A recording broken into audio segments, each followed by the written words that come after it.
Forward. Forward.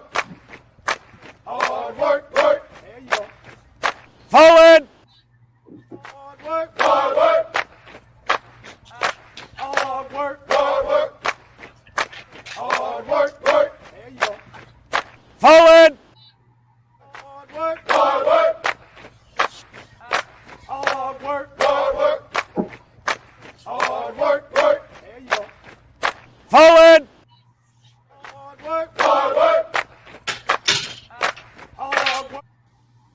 Fall in. Hey, what's up? What's good? What's good? Good morning. Good morning. Good morning. It's you. You know who it is. Trey, the commissioner this morning, rocking with your favorite vets on the next first formation morning sports talk. Y'all here to turn. Come on, fall in as we get to talking about what's been crackulating in sports the last couple of days, weeks, however it goes. However far back we go, we'll rock with it. So, of course, as we know, plenty of things have been going on in sports. Bear with me as I continue to do all my setups and stuff. So this is my remote location currently. So but back into it, of course. A lot has been going on, I guess you could say. Well, from my standpoint, of course, when you look at it, yesterday, the beginning, official beginning week 1, college football kicks off. NFL is only a week or so away from having this kickoff. This will be our last weekend without NFL football for some time to come. NBA actions going on, but in the form of the FIBA. So it's up, I guess you could say. So I guess we can kick off with some the college, as there's plenty going on in college right now for those that don't know. But of course, last night there was a slate of games that was played last night. I just give you the rundown for the most part. Of course, one team, nationally ranked team, was in that conversation last night as Florida and Utah faced off. Utah, number 14 in the NCAA preseason, currently number 14 in the polls, was able to dispatch, get revenge, pay back Florida from last year, as they lost to Florida last year with the last seconds, 26-29. Utah gets the dub 24-11, which was interesting for the simple fact that Utah's starting quarterback, Cameron Rising, was not available. It did not play, but Utah basically got through with a dual quarterback system, getting the dub. Of course, passing leader Graham Mertz from Florida with 333 yards passing. Rushers, Nate Johnson, 45 yards rushing. As Florida gets to loses, takes an L, and gives Utah its first win of the season, as the expectations is USC and Utah probably will meet in the Pac-12 championship yet again. Crash course, but there's more to be talked about that a little later in this segment. Wake Forest face off did host Elon University, in which Wake Forest gets the dub 37-17. Kent State was smacked by UCF by the score of 56-6. Georgia State hosts Rhode Island with a 7-point dub, 42-35. St. Francis, Pennsylvania was hosted by Western Michigan, in which Western Michigan ekes out with a 35-17 victory. Battle of the Huts. UConn faces North Carolina State, in which North Carolina State was victorious 24-14. And then, of course, 5 other games. Southern Utah faced off at Arizona State, in which Arizona State just gets past with the dub, but gets a dub, third win in the Pac-12, interesting enough, with a 24-21 victory over Southern Utah University. North Carolina A&T faced off against the UAB Blazers. The UAB Blazers marked the season in which Trent Dilfer has taken over as a head coach, in which Trent Dilfer in a blowout gets a 35-6 victory over North Carolina A&T. Now, take in consideration who North Carolina A&T is compared to the Blazers, and that's maybe not the biggest thing to brag about, but it does get Trent Dilfer, a brand new coach in college in his college career, college coaching career, gives him a victory. It's something to hang his hat on now. 1-0 in his start. Arkansas Pine Bluff traveled to Tulsa, taking on the Golden Hurricane, in which they get the victory 42-7 over Pine Bluff.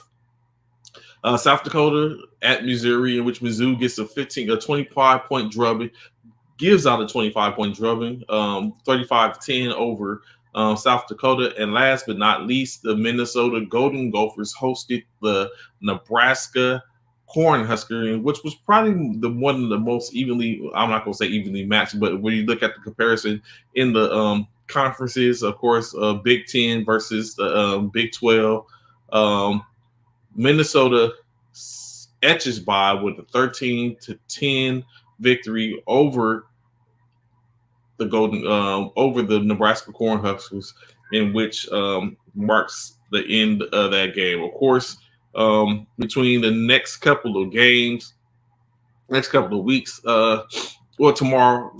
tonight, a slate of 6 games as Howard visits Eastern Michigan. Central Michigan takes on Michigan State. Miami of Ohio faces off with Miami. Louisville and Georgia Tech lock it up. Missouri State faces off with Kansas, and Stanford will face off at Hawaii.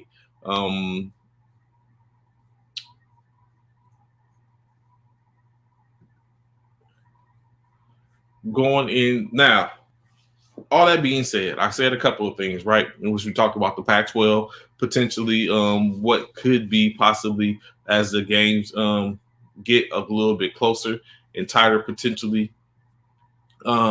This morning, of course, breaking news was that the ACC conference has voted to invite the Cal University, Stanford University, and SMU or Southern Methodist University Mustangs to the ACC, which will, in this case, strengthen the ACC to be an 18-team division. Now, a lot of goes into this, where 2 stories potentially basically interlock when you look at this, due to the fact of the CFP just voted last year to extend the bowl to a 12-team playoff to give an opportunity for then the Pac-12 and teams on the Western Conference an opportunity to be able to compete and get a chance to compete. In this case, what the format is that the top 5 conferences, the top 5 conferences champions, the best of 5 champion, and 6 at-larges or 6 top ranked champions, top ranked teams after those champions were going to make up the field for a 12 team. So now when you take in consideration looking at how the Pac-12, which was one of the divisions this was mainly for, has been gutted and basically transformed into from a 12 league team to a 2 league team with the latest invite for Cal and Stanford. That brings up some questions. So of course, what happens is the ideal is that they put the realignment of CFP on hold until the situation was handled in the ACC. Now that the situation is handled in the ACC, the expectation is that now the conference that the CFP will still remain at the 12-man point, but what they're going to do is modify it to where the top 5 champions in the Power 5 conferences will be giving correction. The Power 4, the top 4 will be given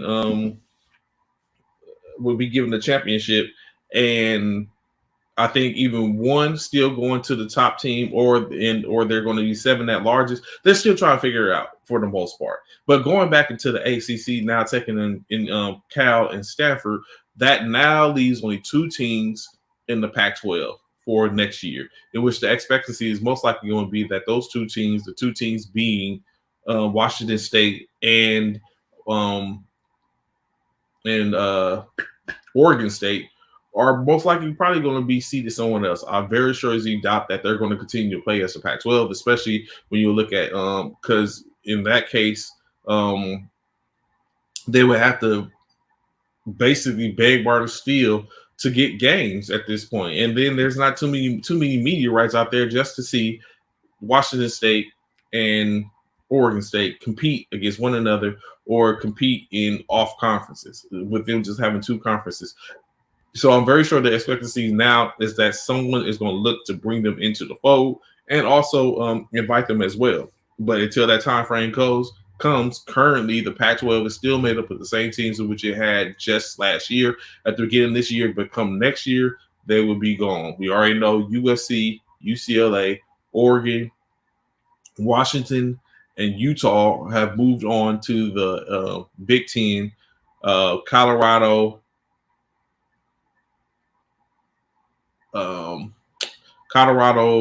Arizona State, and Arizona State are moving on to the Big Ten, and then ACC has just picked up Cal and Stanford. So that only leaves 2 teams. We'll see how that goes as it continues on, as that story continues to unfold. Which is unfortunate that all this happens. Basically, it seems like it all happened starting with the tumbling of USC and UCLA, who were afforded the opportunity to move on to go to the Big Ten in efforts of giving more exposure and putting them in more of a position to be able to play and compete. And then that started to domino effect. Later on, 2 more teams decided to go and dismantle and leave, which is more of the heavy hitters in Oregon, Utah of his current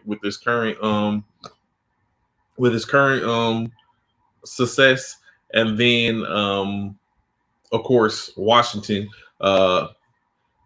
And now we have it to where everyone else has decided to disengage. So more to come, more to see in this aspect. But of course, like I said, the realignment and since the realignment, actually putting more out there. Now, a couple of intricacies come in with the realignment, which is interesting when you look at it. So initially, if you've been paying attention over the course of the last 30 days, there has been continuous talks in reference to the Pac-12 teams, in which we just mentioned being Cal and Stanford, going over into the ACC. And of course, there's always a voting system in which the vote came down this morning. As they voted last month, it was a 11-4 vote in which 4 teams, those teams being Florida State, Clemson, North Carolina, and North Carolina State, being against the move of those 2 Pac-12 teams and that Big 12 team being SMU into their conference. So that kind of like put it on it was a straw vote that made the difference.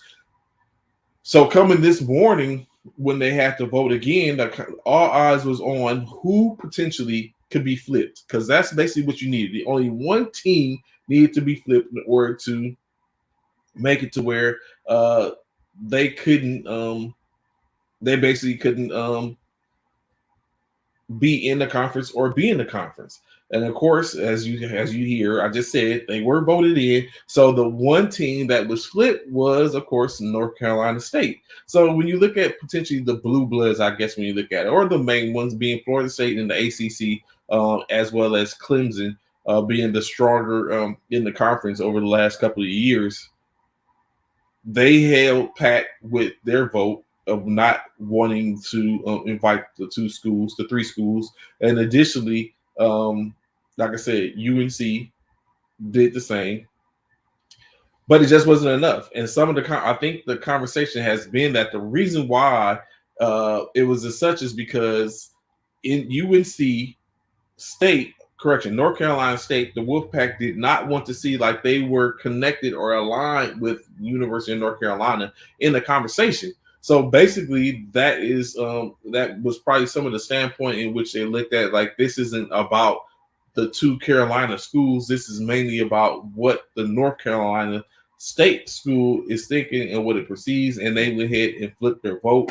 And now you have SMU and Cal and Stanford that are now part of the ACC. So coming next year. What also comes with that is still continues to be all. It puts them in 18 game. I mean, an 18 team league, in which 17 of the 18 teams are going to play in everything except football. So only one school will not be competing as in football, but will compete in all the other sports as a member of the ACC. Yeah, so it's crazy how all this has come about, especially when you as a fan and stuff like that. Particularly for me or someone from the West Coast or that in general who is a avid sports lover. Now to look and see that the conference which you grew up loving and trying to defend and talk about all the time is no longer at this point. And now, of course, all those teams go on to most likely bigger and brighter things because now you put it to where I honestly believe at this point that the Big Ten could potentially rival the SEC. But also, what comes into play is now you open the door for all these teams in the conference, especially those that are heavy hitters, to poach players in your state. Well, technically, they do the same, but think about it. Right now, it doesn't like it hasn't been the case before, but now that USC is going to be playing in the Big Ten, what happens is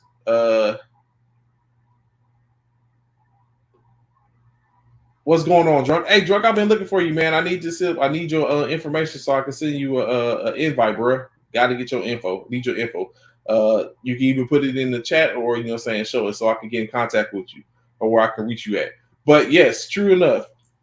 Which team made the most flagrant conference changes in the past few years?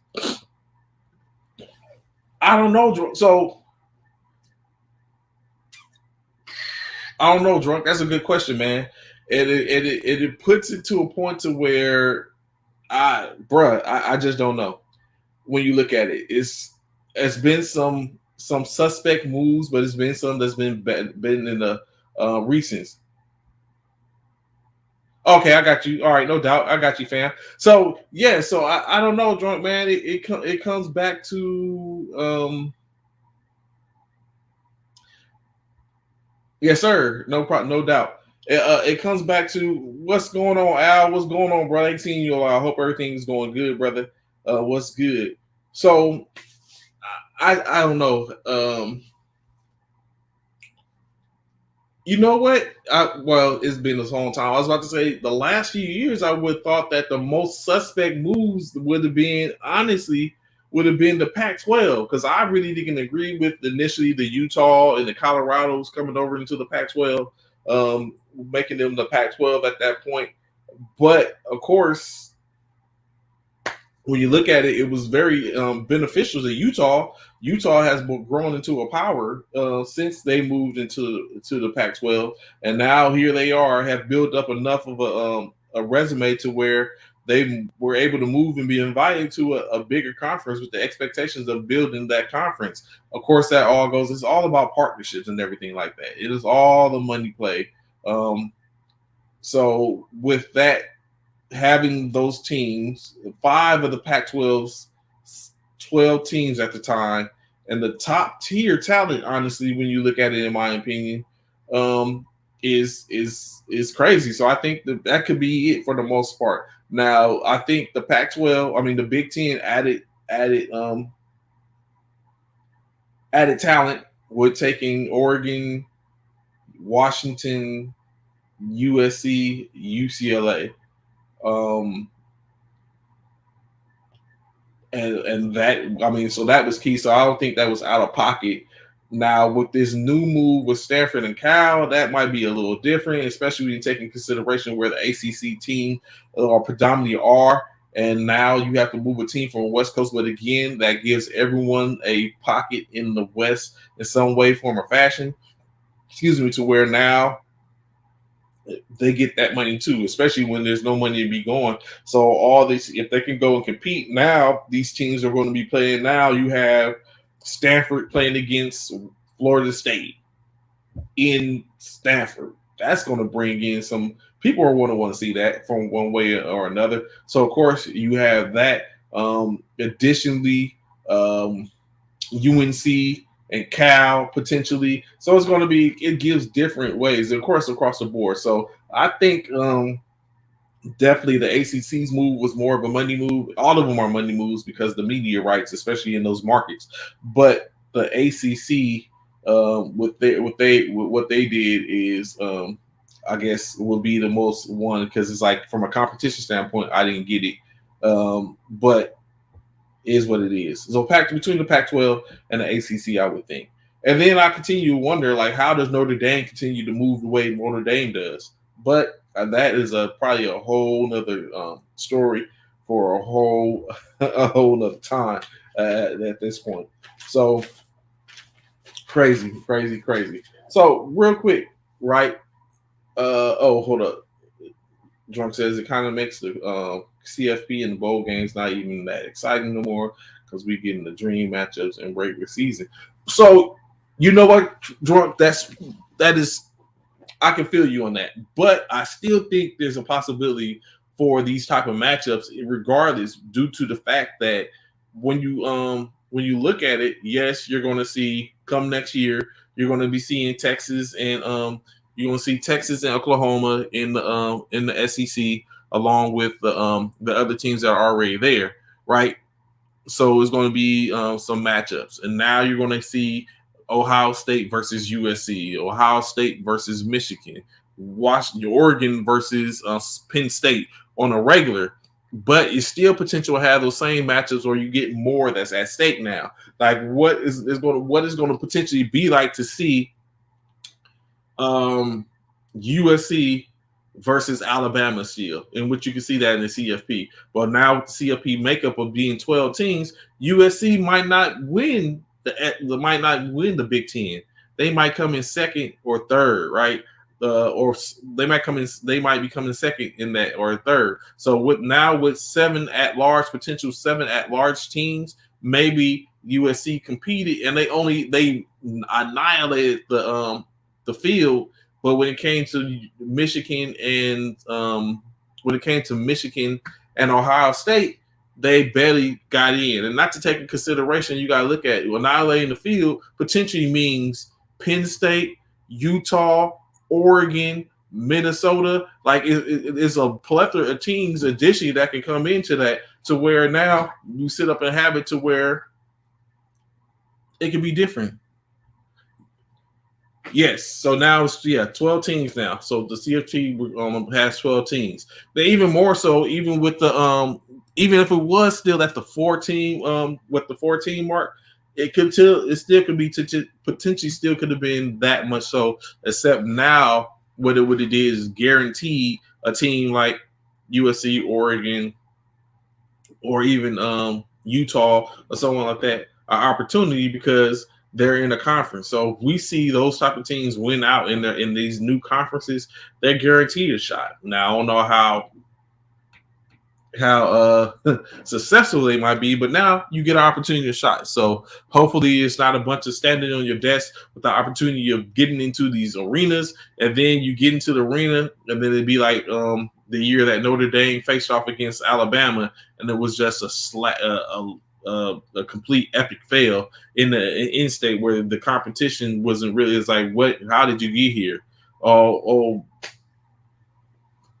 Bishop Sycamore type showing. So got to keep that in mind going forth. Interesting enough, speaking of that, Alabama and Clemson have fallen to a new victor as the University of Georgia Bulldogs has broken the 18-year streak in which Alabama or Clemson were selected as the odds-in favorite for the CFP or the championship. Alabama and Clemson, especially Alabama being in that holding that reign for the last 9 or 8 years, came in. Clemson came in 18 consecutive seasons in which they have been selected or been the selection with odds makers for to be the champions. And now, of course, University of Georgia has pulled that from them, especially with the opportunity to go back to back to back. No one has been able to do that or put up that type of opportunity in a while. Of course, USC had an opportunity at one point until they fell to University of Texas and Vince Young. But now that that label is upon the University of Georgia, so we're gonna see how that goes. If they fall off or how it goes. So Georgia's currently the odds winner, but being that Georgia has a new quarterback in Carson Beck under center, a lot of it points towards LSU and USC between the two sports books. Of course, Caesar has a heavy concentration of LSU, which is interesting, especially with the Caesar sports book being in Louisiana, in New Orleans. But they're getting a heavy pick, and then USC is getting a lot of love from the other sports book, of course, with a 10 going from a 16-1 odd to now a 10-1 on. So let's go Trojans. I thought it was a no way Georgia repeated last year after losing those different players. I doubt them. I don't think for a second Georgia's going to win a national championship. I'm saying it here. I've said it before. Georgia is not winning the national championship. Although I like to get Brock Bowers in the San Francisco 49ers uniform, but that's not the case. But yeah, I definitely think that I don't think Georgia's winning the national championship this year. I don't know who it is. I guess as the season unfolds, we'll start to see. Of course, I'm going to rock with the Trojans and Caleb Williams and all that type of stuff. But then being like not being being biased, I don't foresee Georgia. I would be surprised if Georgia tri-peats.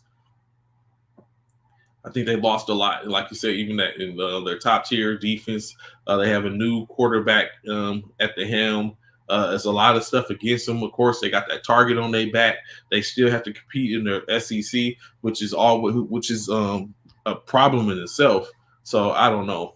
USC's defense ain't looking too hot. We gotta hopefully we develop over the course of the year, which that's the bane in our existence right now. Our defense, our best defense right now is the offensive onslaught, and I don't know how how much we can keep that up. So especially if a team kind of figures it out.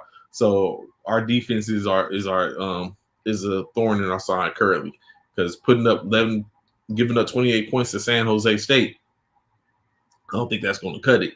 But of course, we're in a weaker division, so we can probably get away with it to a degree to where we can keep our head above water. But yeah, our defense isn't looking too hot. But we have a whole year, to try to make it work. Before I get into NFL, because the NFL has a lot of going on, let's talk roughly real quick about the NBA. More so about the Team USA.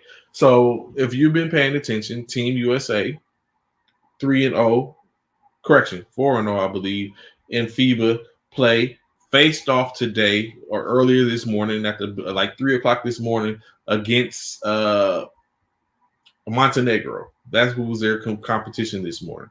Of course, Montenegro, Montenegro has NBA star Nikola Vucevic that plays on it, in which, interestingly enough, Montenegro gave Team USA is the most challenging contest since they've been playing, with basically taking them to a 85-73 victory for the most part. Of course, huge help from Anthony Edwards, Austin Reeves, and Halliburton, Tyler Halliburton. So, of course, Anthony Edwards dropped 17 points in the second half to aid in the victory. Halliburton doing it on both sides, 10 points, 6 rebounds, 2 or 3 assists or something like that. So with that, the USA moves on, still undefeated into the finish off the second round, as they will play Lithuania on Sunday, right? In which I think Lithuania is also undefeated, as they knock off Greece 92 to 20 to 67. So that puts them on a course to where they're going to face off, and they'll be seeing Team USA on Sunday. Additionally, other teams that played today: Italy gets a 2-point victory over Serbia. Germany with the thrashing of Georgia, 100 to 73.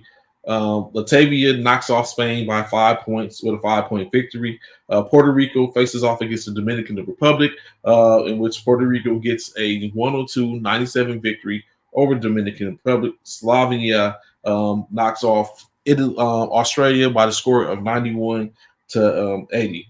And then currently, with still some time left in the second half, Brazil is getting beat by Canada, 12 points currently, 37 to 29. So tomorrow, of course, some teams that are going to be in play. Of course, the lower tier teams will be China and the Philippines face off in the 17 to 32 classification. Venezuela and Finland. South Sudan faces off against Angola. Egypt faces off against New Zealand. France and the Ivory Coast. Cape Verde and Japan. Mexico and Jordan, and last but not least, Lebanon and Iran. To end out the tournament, of course, on Sunday, as I stated, Georgia will take on Australia.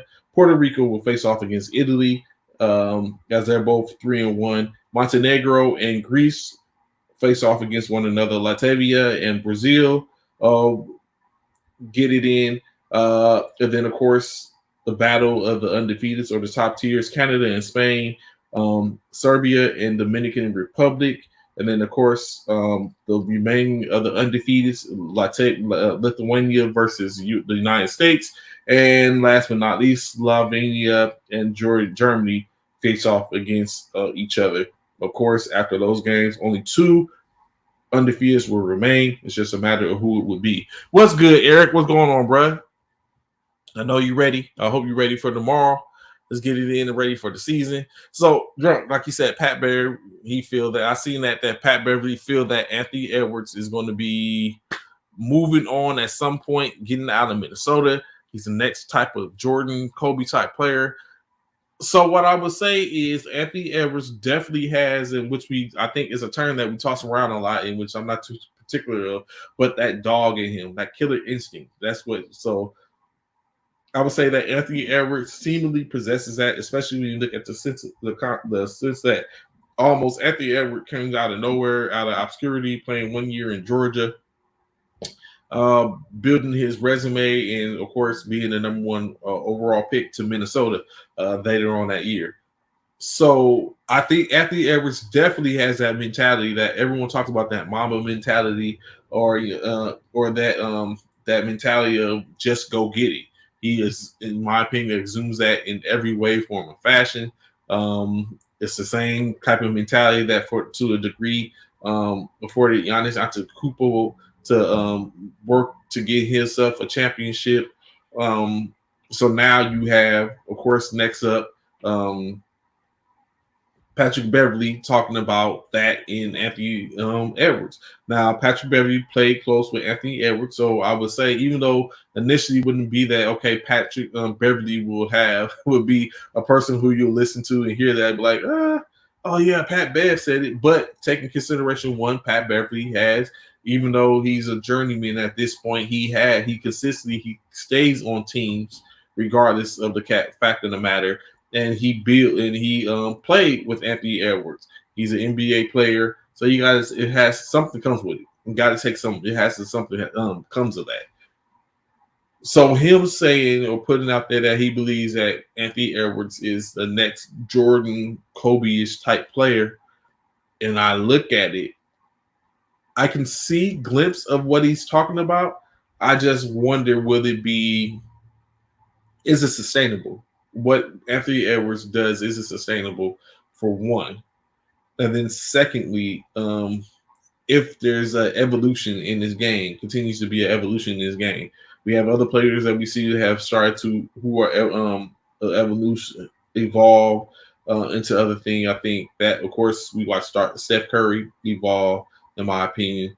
I think Donovan Mitchell is evolving even before us. And I think some of that stuff comes with being able to be somewhere to where there's others that are there to carry the load. So I think if Anthony Edwards has to continue sitting in Minnesota, I even think Cat is evolving a little bit. But but still, it comes back to, if Anthony Edwards has to continue sitting in Minnesota in the same type of way they are now, then I think we're going to see whatever he has in the tank is going to be pooled and it's going to be drained, and we're going to be having a different conversation about Anthony Edwards, or it's going to be a conversation that's like, yeah, he had, but this is where it's at. So definitely, I can see what Pat Beverly is saying. I just don't know if he's going to hold, if it's sustainable at this rate. Because even think about it, and even in FIBA right now, Anthony Edwards carries he carries the team. I ain't gonna say a large. He carries the team to an extent. You have a couple of people that get it done in other ways, form, and fashions, but he's carrying the team. Hell, even Brandon Ingram, who we have given praise to over the years, and always talking about Brandon Ingram and how he has those attributes that garner him the same love and puts him in the same conversation as, of course, the grim Kevin Durant. But even Ingram, Brandon Ingram is having problems in FIBA right now, and for whatever reason, in which he says he's glad to see the team winning, but it does make him feel a certain type of way when you look at, like, I'm who I am or who I've been said to be and where I'm at right now. So it's definitely different of a case like that, and definitely Anthony Edwards is different, but he might be. I don't know. I guess we get a chance to see. But to answer your question directly, I feel that Patrick Bev could be on something. It's funny because the guy who Anthony Edwards could end up being is Brandon Jennings. Shout out Brandon Jennings from the Hub. But I don't know.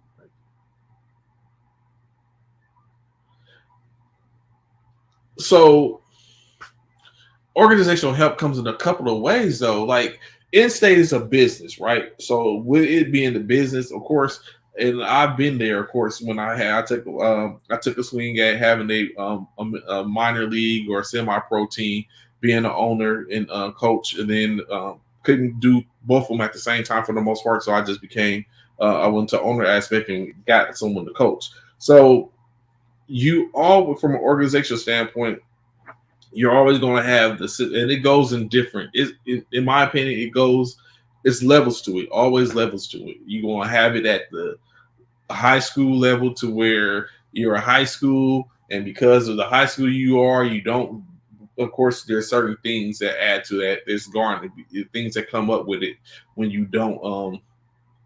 Of course, unless you're a charter school, you're not able to just go and poach teams and get the best players all to come to your school and all that type of stuff. But if you're a public school, then you're kind of like only left to what is in your district. And then if you have a large amount of schools in your district, then you're only left with the remnant. So you're saying you either get the best of the best, mediocre, or not too much. And so then you continue to move up. So for me, being in the area to where one, there wasn't a true compensation for players. Only a conversation of being able to put you in position to get compensation. Some people just, who just wanted to be a hood star and put themselves on lights and stuff like that, and it became a different thing. So it was a mixed bag of emotions in doing it for the most part. So when you look at when you look at organizational help or organization, or you can help to a certain extent, right? Like you got to take in consideration the organization, even though is playing, the market is still what it is. Like Los Angeles Lakers compared to Sacramento Kings. You know what I'm saying? That's a difference in markets. Oklahoma City, Los Angeles Lakers. Because when you take in consideration, like I was talking about the other day, the Los Angeles Lakers, it's their town. It's regardless of what goes on, it's currently their towns. And it would have to be a huge undertaking or overwhelming push by the Los Angeles Clippers for them to be able to remove that steak or that shadow. They can sit up and forge their way into a portion of it to where there's light somewhere, but that shadow is forever looming. So currently, and it would take a lot, a lot to remove that. So when you look at that, the market is what it is. Like some people might prefer to go play in Orlando than to go play in Portland. The market is what it is. So that's a portion of organization. Or what's good, Anthony? What's cracking, man? What's going on, bro? Get ready tomorrow. It's going down tomorrow. I mean, not tomorrow, Monday. We're on Monday. We're Monday. But what's good, bro? So with that being said, it's hard, to sit up and talk about organizational help and what it is. So with that, it's hard to be. And then, of course, if you ain't got money, if you're paying people to continue, if you're paying top dollar for someone in these small money markets, then that brings it in too. So I would wonder, like we was just talking about Brandon Jennings, I would wonder if it came down to if Anthony Edwards, what's going to be his thing when he comes up again. And he's of course, if he gets his initial extension, I don't foresee it happening in the second year deal. But when his ascension comes up and he gets that money, he potentially maybe the super max or something like that, and he takes that money on that third deal, or when it comes back and he realizes like this isn't what I thought it would be. Is Anthony Edwards going to be that one of those players to be like, I take a cut so we can bring in some talent? Is he going to go ahead and do due diligence and start like bringing in? But again, Minnesota market compared to Orlando, Miami, Los Angeles, New York, it's hard. You know what I'm saying? Like Bob Myers built the Golden State Warriors, which is a small money market. He made them what they are, or he helped assist with that, and maybe that helped with organizationally. But of course, they also built they built it organically for the most part.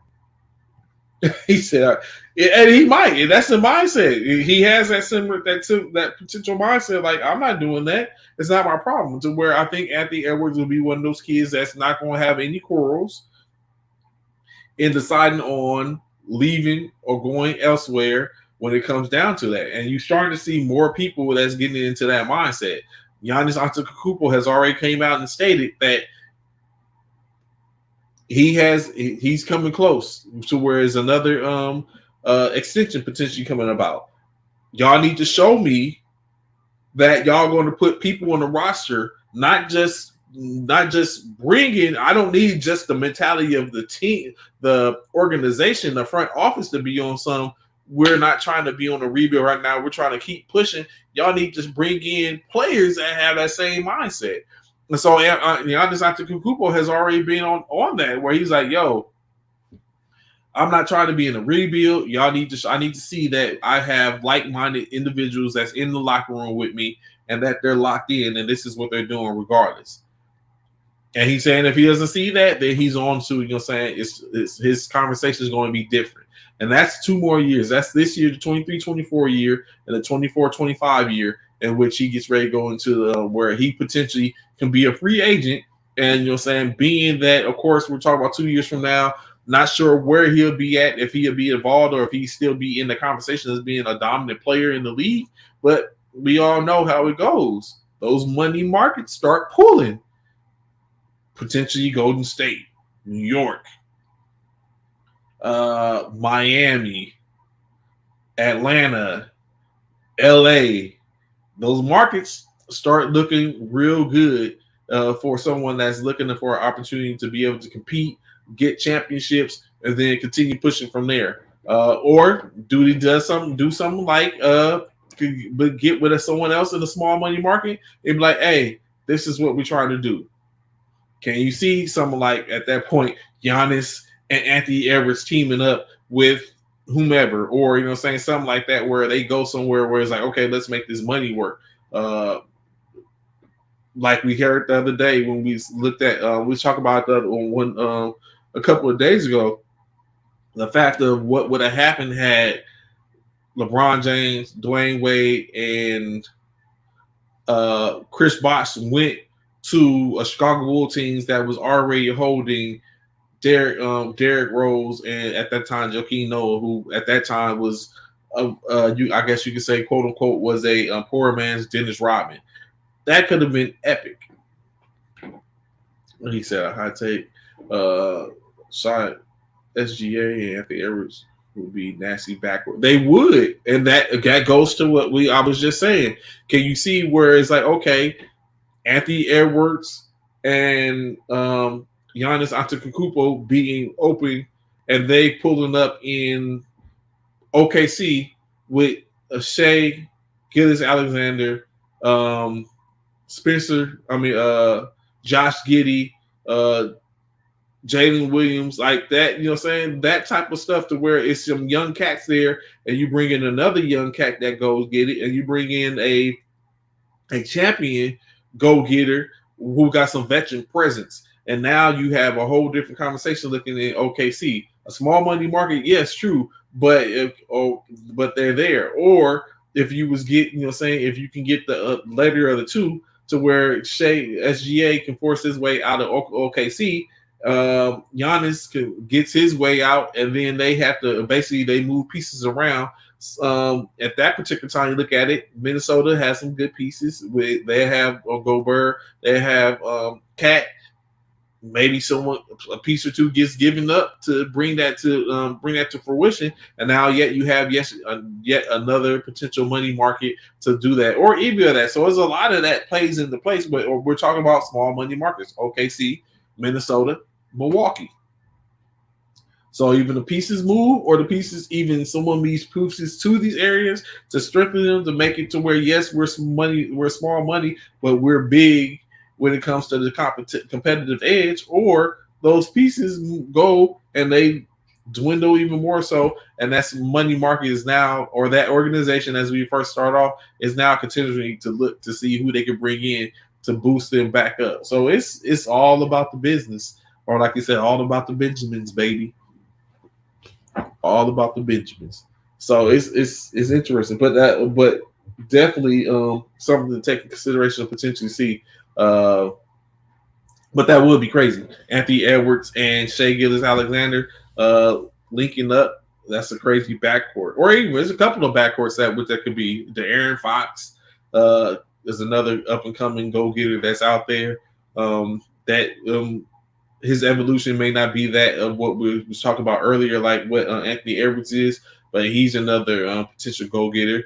You still got the new guys that just came in. Think about Scoot Henderson, Amir Thompson, Azure Thompson. You got some people that's out there. You still got Jalen Green that's in Houston. So there's a bunch of people that's in or around that can basically make a complete difference, or can make some things shake, or make some things happen to where the what it is can be so much bigger than what it is that we're looking at. But I could definitely agree with what it is that Pat Bev said, and in a couple of years, or come by the end of his contract and extension, we might not see Anthony Edwards staying in, keeping his talents in Minnesota. We might see a situation to where he decides like, oh no, I'm not staying here. There's no amount of money that can keep me here, and taking his and basically taking his talents elsewhere in free agency,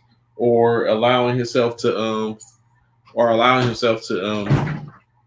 test the market and see how that goes. So with that, of course, makes a huge difference in which we'll potentially see.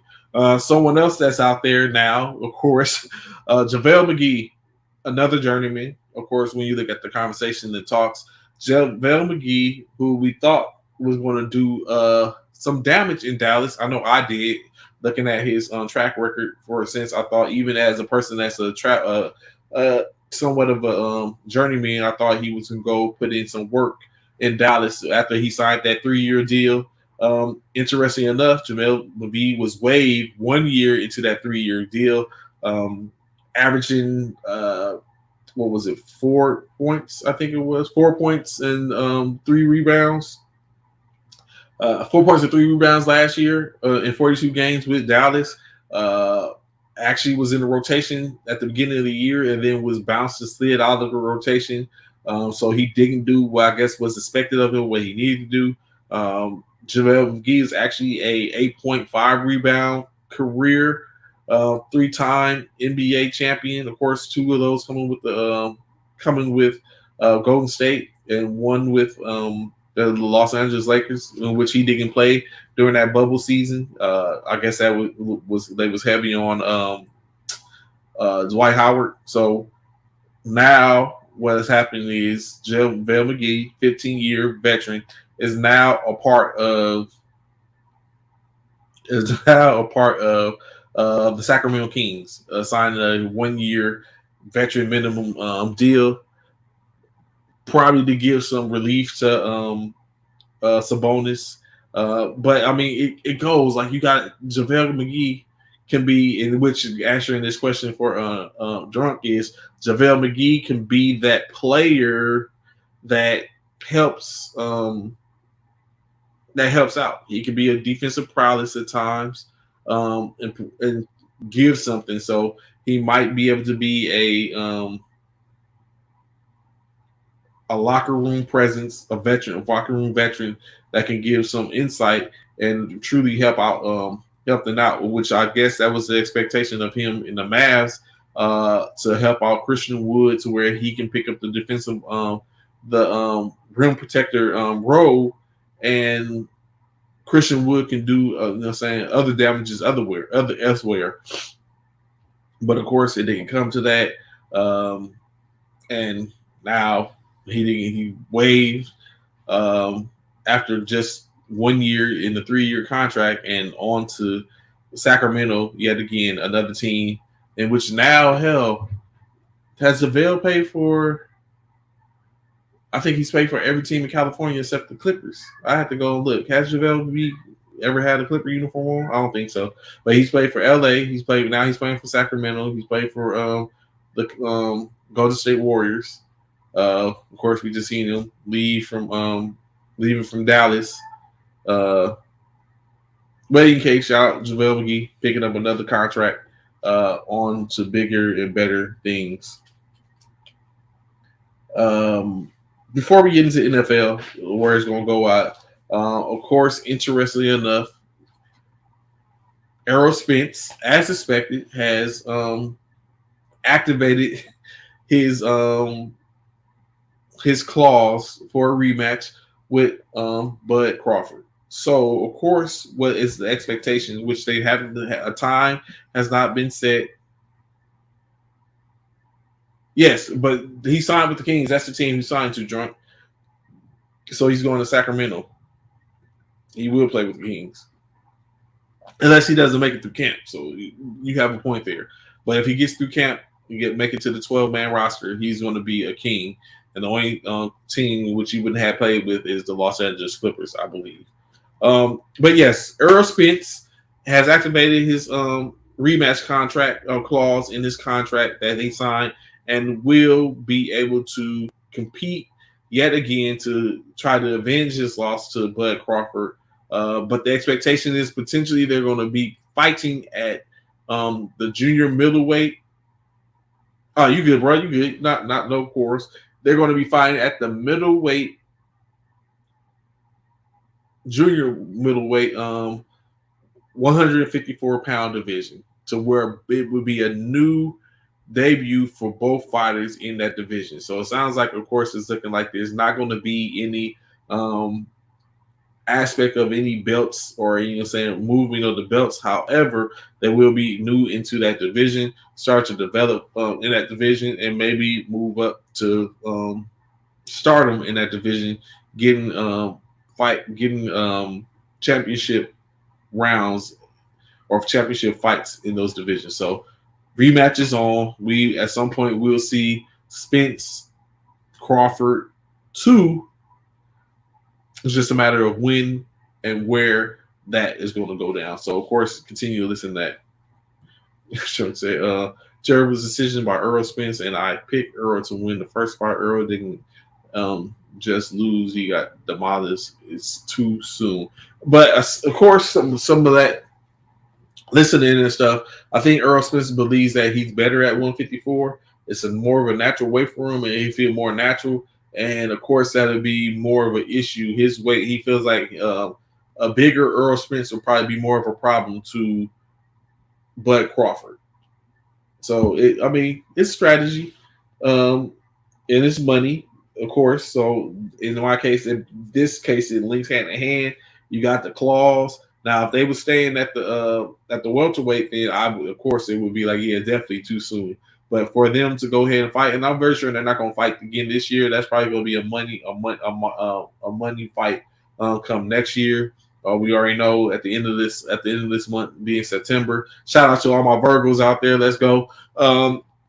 At being, even though that won't be Virgo season when they fight, but it's at the end of September, of course.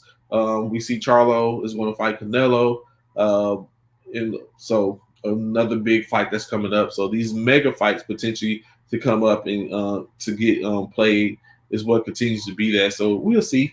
So I think that's going to be a fight for next year. I don't foresee it happening in the next 4 months. So probably sometime next year we'll see that Spence and Crawford to where Spence gets opportunity to kind of avenge himself. So I don't knock him for it, but definitely if they would stay in the same way. You know what, drunk?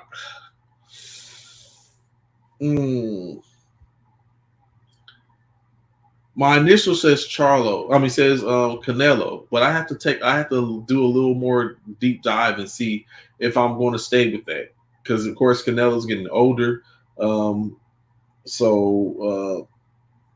And with him losing to be before, I don't know. So my initial says Canelo, but I think he's getting older and losing a step, in which Charlo might be able to catch him in that, and we might be able to see something different. So, but I want to have to come back to that. I want to have to take a look at that before I say by the middle of the month, which of course my birthday, I will know for a fact where I'm going to stand in that by that 2 week process. But right now, I would go with the favorite, and that being Canelo Alvarez. So moving into NFL, right? We're a couple of weeks away. Correction, a couple of days away. 10 days away. Correction. I'm sorry with all the corrections. 7 days away. 6, because it starts on the 7th. 6 days away from it. Or I guess it depends, because we got Thursday night football, not necessarily Friday night football for the pros, but college football is going on Friday nights. Then you run the gamut Sunday night with Saturday night football, from an aspect of the college. Later in the year, you see some Saturday night games. This year, they're going to have a Black Friday game, of course, and then Sunday football, and then Monday night football. And then, of course, as we get later on in the season, there will be more football, bowl season, which is played throughout the course of the week, the months, the holiday months. So, pigskin is back, baby, ready to go. College football tonight, college football tomorrow, college football on Sunday, college football on Monday, and then sets the table for Thursday night games. And then after the Thursday night games, of course, we get back into more college football on Friday and Saturday, and then NFL Sunday back in full effect. You get an opportunity to see your teams. All Saturday college games, all Sunday games. Let's go. Yeah, it's a full slate. NCAA, NFL from now until February. Roughly 6 months of football. And then take in consideration, you still got the USL and the XFL that start up just after that. So you get football, roughly we get football almost 9 to 10 months out the year. It's pretty interesting. Of course, some is more important than others, or bring more in. I think this year I'm definitely going to go catch some XFL games, being in San Antonio to see the XFL San Antonio Brahmas. So I'm definitely putting that on my calendar as local. Probably see if I can catch some Victor Wembanyama games and stuff like that. But in any case, football is back. But what that comes, of course, with that, you start to bring in different things when you look at this. So, of course, injuries come into play, shuffling of rosters come into play. USFL garbage, XFL is watchable. I think what's going to happen, Drunk, is the USFL is going to start to look. It's a little different. Again, it almost go back to what you was talking about earlier with organization, right? The XFL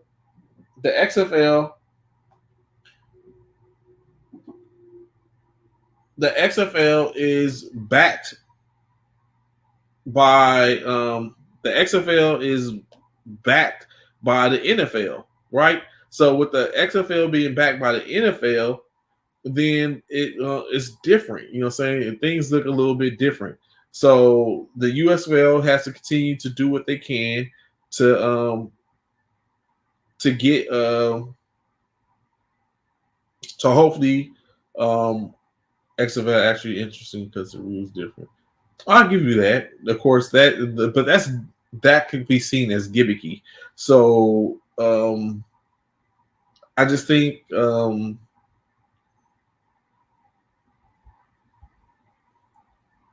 that is definitely a difference when you have that backing from those organizations. So with that being said, it's definitely going to look different, and it's going to continue to look different. But the USFL has to be willing to change and make moves and kind of like go with the flow of things, or they're going to be on the outside looking in, and then they're going to be yet again a defunct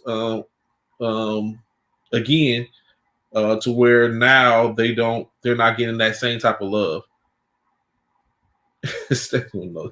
Two people in the stadium, it be like that, and it's rough. And I'm saying especially when you're competing with those competing in certain ways, but they basically just got to do what they got to do, get and put themselves in a position, because if not, they're definitely going to be on the outside looking in. And they're going to continue in their backs is against the wall and trying to compete. Especially, like I said, that's like if we decide to start a league, and then but we're competing against a league somewhere that's backed by quote unquote the NBA or the NFL, and we don't have that type of money. So I think that's what it comes out to be. So, but there's nothing wrong with watching, researching, and taking something from a place or two and then deciding that, okay, this is what we're going to go. This is what they're doing. This is what we'll do. There's nothing wrong with doing things your way with a little spin, in my opinion, and putting your own little spin on it, so that way you can keep the lights on. Hell, the end state. That's why I see it as. But in NFL conversation talks or whatever case, what we have is the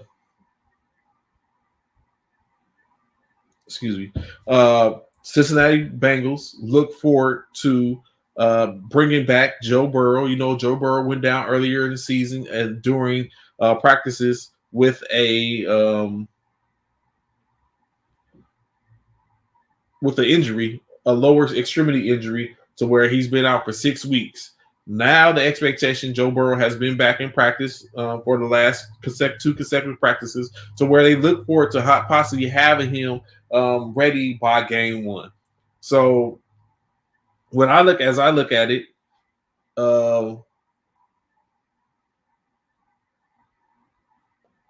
as I look at that, I see potentially Joe Burrow. It's too early to bring him back. I think they should go ahead and wait it out and allow him to kind of like get back into the groove. Because if they don't, you don't want to have, especially when you look at him being back, this being a potential year to where he resets the market, and you don't want to bring him back too. I'm sorry, hold on one second. I just think you don't want to have him come back too early, and then you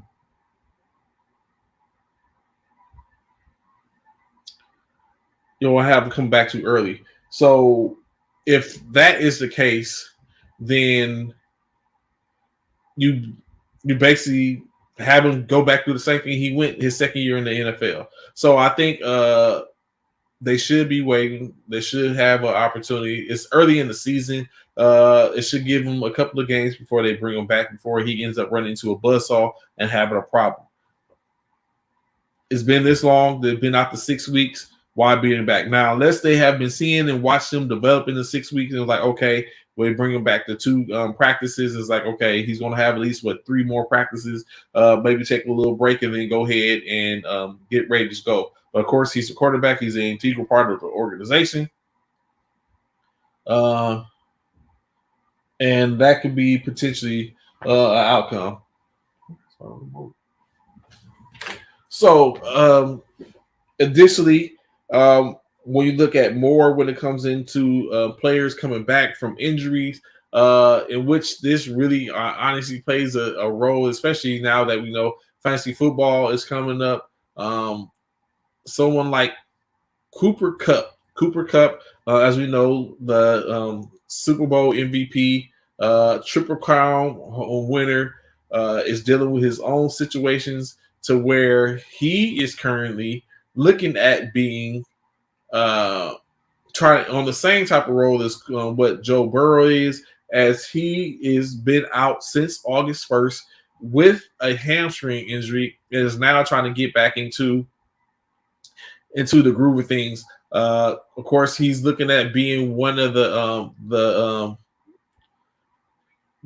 primary reasons giving the Los Angeles Rams a opportunity to quote unquote dethrone the I almost said the last Los Angeles Lakers, to dethrone the San Francisco 49ers in the West, and making it going back to where they were once before. Rams should trade Kupp. He's over 30 years. They're not going to trade him. Over 30 years old. They're not going to trade him. But they should trade Cooper Kupp when he gets right honestly to total rebuild. Excuse me. I don't think Cooper Kupp is even that type of player where he garnered anything on the market like that. Unless he's going somewhere to where he's going to build. I'm not going to build. He's going to be a compliment. and that's the unfortunate thing, especially going off of what he was or what he had going on. But now, like I said, coming back off a hamstring after coming off of that lower extremity injury, it's taking its toll on him, especially being a 30-year-old boxer, or a 30-year-old fighter, 30-year-old player. It's definitely going to make it be different. So what happens to Cooper Kupp, we don't know. He's trying to be back. They play Seattle week 1, so out the gate, they already have a divisional game. So more to come with Kupp. Of course, you know, Stafford's back. I know I seen something with Stafford was talking about it's hard for him to connect to, yes, sir, Cooper Kupp, 30 years old. Yes. Yes, that's exactly what he was. I think he came out of college. He was a top he was a top receiver in college as far as to holding records when he was going to Eastern Washington. So yes, Cup is in his 30s. But yeah, 22 I think when he came out of college. So basically 8 years in the league. So but yeah,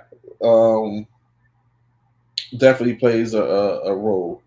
So now, a couple of other things, a few more other things I want to talk about before I get up out of here, so I can ready get to this appointment. When it's interesting, right? Matt Carroll,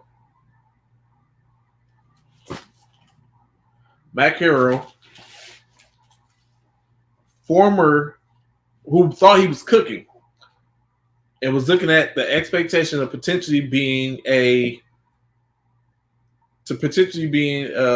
on the Carolina Panthers, in the Carolina Panthers quarterback room during this year, along with Bryce Young,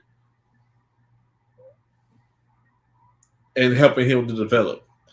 Wednesday, Matt Carroll was released by the Carolina Panthers, to which now he has opened up and gotten a job with, interesting enough, this is hella interesting when I was looking at it. He was with the Carolina Panthers on Wednesday. He got released. I mean, he was with them on Tuesday, got released on Wednesday, in which now has been picked up by the New England Patriots. Now, this is what's interesting about it, right? So Matt Carroll is picked up by the New England Patriots, and he is now on the 53-man roster for the New England Patriots due to the fact that the New England Patriots had to put wide receiver Tompkins on the injured reserve. Now that Tompkins is on the injured reserve, that puts Matt Carroll in the 53-man roster currently, and the backup to Mac Jones. Now, initially, what happened was Mac Jones, Billy Zapp, and Malik Cunningham were the three quarterbacks that were competing during the preseason. Mac Jones, of course, is going to get the starting position. Billy Zapp and Malik Cunningham, who Malik Cunningham is also a wide receiver. Yes, he got released, and now he's in New England.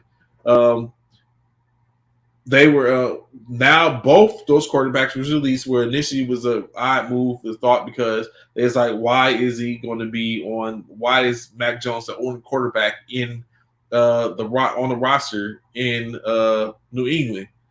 What New England did, what was expected, once they cleared wires, they brought back Billy Zapp and they brought back Malik Cunningham. Both are currently on the practice squad. Now, it would sound interesting, especially when we keep saying Malik Cunningham, but take in consideration Malik Cunningham is also a wide receiver. That's what he's listed at, a wide receiver or quarterback. So Malik Cunningham now is on that roster. Billy Zapp is on that roster. So technically, you have a wide receiver and a quarterback that's on a roster, with one of the two being able to go sit behind center if need be and be effective. But the interesting thing is, which is maybe a move to be made soon, is how does Matt Carroll come into the organization with a 53-man roster spot, and yet the other two who were been there competing sit on the practice squad. Unless it's just thought that Matt Carroll is actually, like I see what Drunk said, is actually nice. And I know Matt Carroll, I think he has been in the Patriots camp before, in which maybe that's why they're giving him the opportunity. But now, of course, Matt Carroll is the backup in New England behind Mac Jones.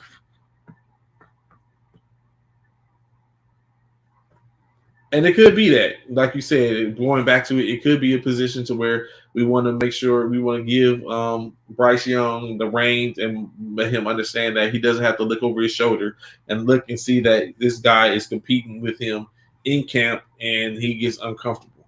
And at the same time, now it seems like that potentially has been what's going to have to push Mac Jones, in which maybe Billy Zapp or Malik Cunningham wasn't able to enact that type of feeling for the organization. And so now they put it in the place to where now he's going to be able to, they want him to compete and they want him to have to worry about and be looking over his shoulder. No different from what the expectation is for why they brought Trey Young into Dallas behind Dak Prescott, for them to take a look and be like, okay, this is where we're at. And because I don't think that I honestly don't think that Trey Lance is going to challenge Dak right now. However, I do think it would be a possibility for if in that system long enough for Dak Prescott and to start to feel a little thump on his backside with Trey Lance being there. So, of course, more to come from that.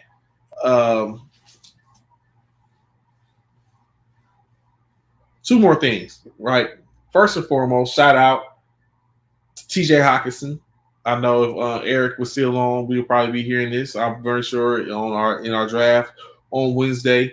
On Monday, this is going to be one of the players in which Eric's going to try to get his hands on if one or two players is available. I could tell you now, if I had a crystal ball, I would say that Eric Smalls in a fantasy draft on Monday at 7:30 is going to have the expectancy of having a first round pick, Eric Smalls, his first round pick being Justin Jefferson, and potentially a second round pick being TJ Hawkinson. I don't know. We'll see. But in any case, TJ Hawkinson has reset the tight end market in the NFL as he has pulled down an average of $17 million a year for 4 years with a $68.5 million contract in which he just supposedly is going to sign. With that, of course, like I said, that makes him the most lucrative tight end in the NFL currently when it comes to an average, as well as the money guaranteed, as he is guaranteed $42 million of that 68 going forth. So record numbers in average salary, 16.16, a little over 16 of 17 million, and as well as guaranteed money with a little over 42 million. TJ Hawkinson, just his second year, 2 years with Detroit, got traded late in the season, and now was coming into his what would be his the last year, 2 years removed. Next year he would have been in his next year he would have been in his rookie season, in which he would have went ahead and got and been playing his contract. So get it out the way early. Contract, as Drunk said, TJ Hawkinson not even the top 5 tight end to me. So think about it, Drunk. Who are your other two? Who would be your other two tight ends? Who's your top 5? Of course, we know Travis Kelce. I'm sure Kittles is in there. After that, who starts to be in your top five? I know conversation can be made for even Evan Ingram, maybe David Njoku,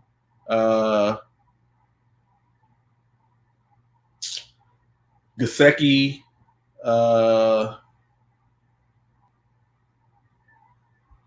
who else? Who's Goddard?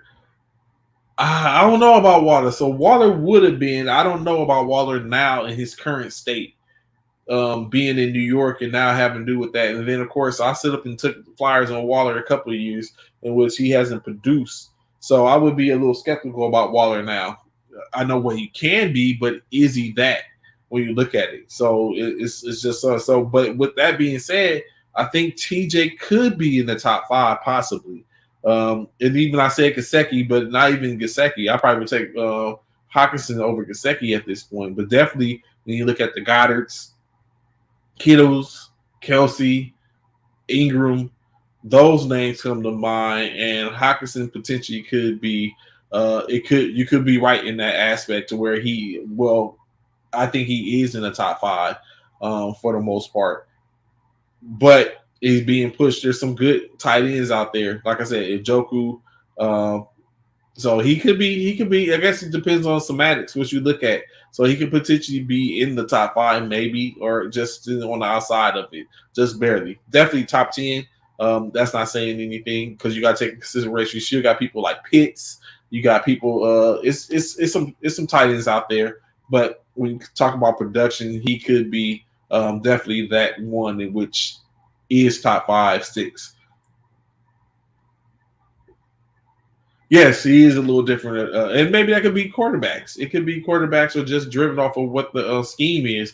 You got to think, and even though Amon-Ra is nice, but he's not a Justin Jefferson. And when you have a Justin Jefferson that's taking the top off and moving in and out, it allows for TJ to work and play in the middle. Oh, you know what I'm forgetting about? Yeah, he might not be 5. I agree with you. He might, in my opinion, he might not be 5. Yeah. I get what you're saying. But I mean, he's pushing it. But it's different. It's just different to where it allows him. He gets to work. So based on where he plays at, I think that's what helps him to where he's able to pull down that type of money. But again, I don't think, I honestly don't believe the resets as I look at it, because every time we turn around, the market is getting reset. It says the market is reset. There's no possible way in which these players are all just head and shoulders above everyone that's there, because it's just a matter of timing when it comes down to it. Because you're not going to sit up and tell me that TJ Hawkinson is better than. You're definitely not going to tell me that TJ Hawkinson is better than George Kittle or Travis Kelce, right? You're not going to tell me that. And that's going off the premise of if you take them out of each other's teams and replace them on each other's team, what the production would be. So you're not going to sit up and tell me that. However, what we keep on coming across is the fact that these players keep on evolving, and what it is they come up when someone comes up and they come up and play. Next thing you know, you have a situation to where you have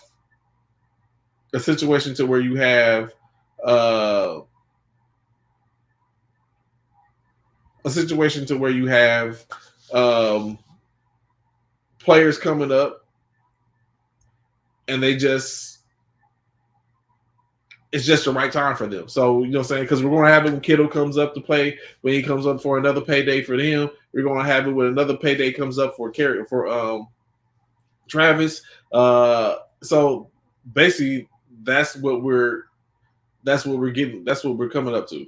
So it's the whole reset the market. I just look at. I think it's just a matter of when is your time, and if you're a legit player, then you can play. But when you put it head to head, you know what I'm saying? If a match stat to stat, some of these players aren't not the same. Everyone's not built that. So the value is just because that's your value of your team. Of course, we understand, but at that particular time. So I think for you know what I'm saying. So I kind of like when I hear the term reset the market, I look at it as like okay, because if some of these players came up at the same time, the ones that have or was ahead are going to still be ahead, and that's just what it is. But in any case, he does work for Minnesota, so I think he's going to continue to be in be in the right place at the right time, and being in that system, I think is he really was in the right place at the right time, and it made for him to be able to make some money. So so shout out to T.J. Hopkins, but of course we're going to see it reset again as there's a couple of top tier quarterbacks, tight ends that are out there that are going to get paid in a year or two, and they're probably going to reset that as well, looking at the value. Um, Last but not least, I want to talk about Michael Evans. Michael Evans pulled a Giannis Antetokounmpo, a book from a page from Giannis Antetokounmpo's book, is currently signed a contract to where he's in the back end of his contract of guaranteed money, I believe. So what is going on is Michael Evans has put the Tampa Bay Buccaneers on notice that if they are not willing to give him a extension deal, that he's going to definitely be looking for somewhere to play next year. Now, what Michael Evans and his representation have done is given the Tampa Bay Buccaneers until the 7th of September for him to have a deal in place. If he does not have a deal in place, he's going to play out his 2023-2024 season, and he's going to put all efforts into building himself up to be somewhere else the following year. So basically what we hear is he's probably going to show up and show out before. So what he's doing, which I think it ain't a bad ideal, what he's doing is he's putting himself in position to where he's letting it know that I'm going to show out. But if you don't get me now, I don't want to be here next year. Because if you're trying to look and see if I still have enough to be in your organization, if you don't want to take a flyer on me to pay me to be there, then I don't want to sit up and be there next year. I'm not going to want to be here now. So what is going on is he still has 3 years left on his contract, but he also has a void contract as well, to where he can void the last 3 years of his contract and be able to go elsewhere and make himself a free agent. So he's saying,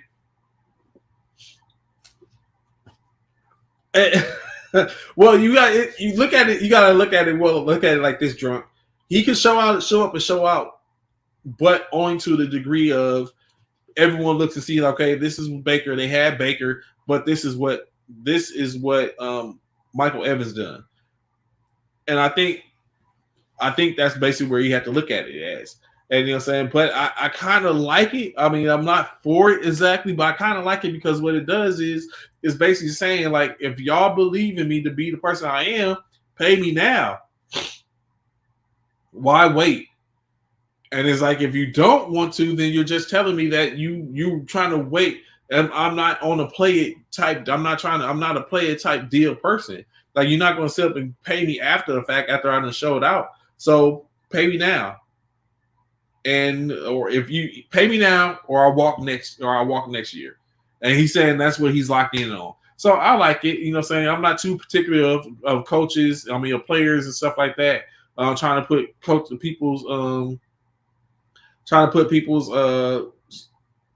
knuckles to the wall and trying to force them into stuff. But in this case, especially when you're looking at he has 3 years remaining on his contract still, to where he can void as opposed to wait until after this year to see if I'm going to be productive, to where you still can do me in the end.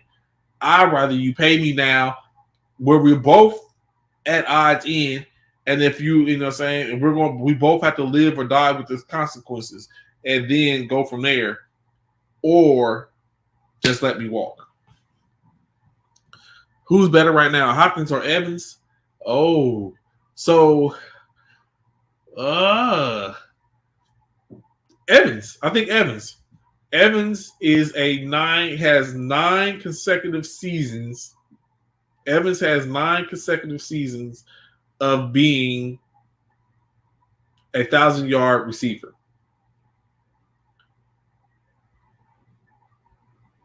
He was drafted in 2014. So every year he's been a 1,000-yard receiver.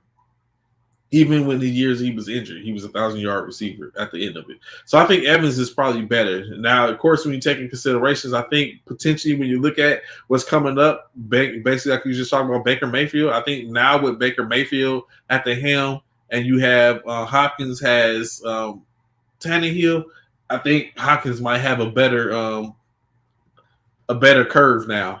Even not saying that Tannehill is all that, but I think he has a better situation in Tannehill than he does in than Baker has with than what Baker has with Evans. So then, of course, you got to take into consideration you got Chris Godwin that's there, so he has a little more to go to. But it definitely something to take a look at. Yes.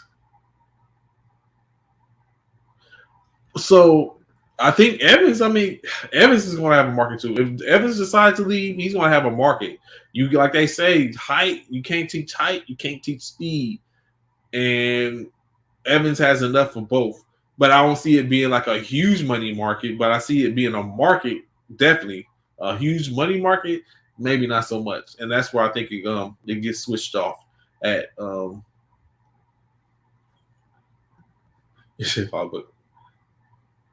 He's losing. Yes, he is losing a step, but I think he has enough to produce or to go somewhere. Like I wouldn't mind me seeing him in San Francisco. I'm very sure they wouldn't mind seeing him in Big D. Where else? Can you imagine Evans on the side of Justin Jefferson or a Devontae Adams, or you know what I'm saying? So there's a plethora of places where he could probably go, in which it may not be the worst of situations to where he can be productive. We always take into consideration New York Giants needs wide receivers. It's just it's definitely, you know what I'm saying, some things in which he can make some moves. A situation is a revolving door in Kansas City. Aaron Rodgers in New York, so it's some places definitely I think he can go where he'll definitely make a difference. He might not be the one, but he might be a productive 2 or even 3, depending on who's there. We see the downs for trying for Cooper Kupp. I'm very sure we haven't heard much about the Los Angeles Rams having any other options somewhere like that, so he can go somewhere. Correct. He's definitely as a 1 or a 2, or you know what I'm saying, or just to be a backup to the 1 and the 2. He's going as a third option coming off the bench. He's going to definitely pull down some money. So definitely something to look out for as we go looking into the seasons, and we'll definitely see it's starting to come to fruition, or we'll hear that the Buccaneers are going to pay him, but it might. But again, I just don't think that once they said they're going to cut off conversations and talks at the beginning of the season, and then the expectations at the end of the season, they're gone. But I'm very sure, regardless, Tampa Bay is going to do their due diligence, and depending on how he performs, if he performs well, they're going to still do what they got to do and put the money out there, and he's going to have to sit up and look and see if they're going to be willing to pay, if they're going to it's going to become chess at that point, because if he performs, then Tampa Bay is going to probably offer him money, and then what's going to have to happen is he's going to say he might hold his ground and be like, I'm not going to, you know, say I'm not taking it. But then when no other team comes with that type of money, or it comes with that ideal of that mindset, then even one, he's going to have to go off I'm willing to take a little, I'm willing to take less to be a Super Bowl contender, or he's going to have to lean on the fact of now I'm coming back to Tampa Bay, but is Tampa Bay still giving you that money? Is yesterday's price today's price when you basically did the same thing? So that's what it all comes out to be. So it's going to be interesting to see. But in any case, I'm finna get up out of here so I can check out some of these things do a couple things. I gotta knock out a couple things to get it cracking. Greatly appreciate those coming on this morning. Appreciate the likes. Be sure to go like, subscribe to the YouTube channel. Want to get those subscriptions up as best possible if you can. Of course, I'll be back here on Monday morning to talk about what's happening over the latest and greatest. And in that case, of course, we should be more FIBA talk, NCAA talk, football talk, as we should see. If there's any, will there be any upsets this weekend? Of course, already this number 6 has played and they're looking to play again. Number 14 just played last night, and the rest of the field gets into the play. So plenty more to talk about. Of course, before I get out of here, Leslie, a huge shout out to the Military Basketball Association. What's going on, Commissioner Myers? Just to getting ready to give y'all a shout out before I get out of here. Huge shout out to the Military Basketball Association as they were able to sign a multi-year deal with Paramount Veterans Network, and in correlation to picking up and televising and showing their games, the championship games, for the next few years. I didn't really get to read. I grazed through it. I'll have to go back to get it so I can have more content on it as well. Maybe get some of the NBA brass back on to sit up and talk about this. But I can say momentous. Maybe I definitely think is a move forward for military basketball. It just happens to come out the hands of the Military Basketball Association. But, always a shout out, as they continue to do their work and put in the work. Yes, sir. I got you, Commissioner Myers. We definitely set that time up to get it so that, to give us a little more insight to what that is going on. Matter of fact, I'm going to contact you I'm going to call you when I get off here because someone asked me something in reference to you. I told them I'll get with you to see if it's cool and so you can get with them. But definitely, like I said, huge for that aspect to get. Of course, we just like we just talked about the aspect of Pac-12 teams paying in front of the masses, so that way they can have an understanding and people can see this is what we're doing and have an opportunity to get in, to come into play. So that comes into play now. So it's the same thing. The game just rewind. It's military basketball, and now it's being looked at as, okay, this is what we're doing. To put our players, to put the military talent out in front of the masses to be seen, to where it pulls down the opportunity for a player to complete their contract and go on to be to play if they have eligibility for a college, which might activate so many different things. So this could go so many ways, of course, and hopefully giving the opening doors for other things. Like if you don't put the ball in the hoop, maybe you could do something else that might get something else. So I'm very sure that Mr. Myers is a businessman and has a vision, and they're enacting that vision. I'm very sure it doesn't just stop at the athletes for the most part. But in any case, I'm finna get up out of here so I can make this phone call. Yes, yes, without a doubt, So that's all, is like I said in the post yesterday, it's got to be up from here. So definitely shout out. And then, of course, if you are in the Oklahoma area, you got 2 weeks to make sure you're all good to go, as the Military Basketball Association will be having their All-Star game, as well as their Coaches Summit in the Oklahoma City area. Oklahoma's University is where it's going to be going down at September 16th in Oklahoma City. So, pull up there. Of course, across the military spectrum, I know they got the worlds going on in softball.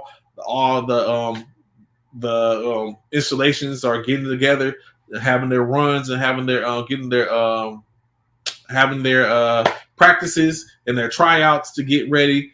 The military, all forces teams are getting together. Of course, one of the biggest things that was talked about is the posting of the potential candidates for the All Army team, in which they were dubbed the Avengers. Hey, if you ain't Army, you ain't. I'll holler at you. Enjoy your day. Good night.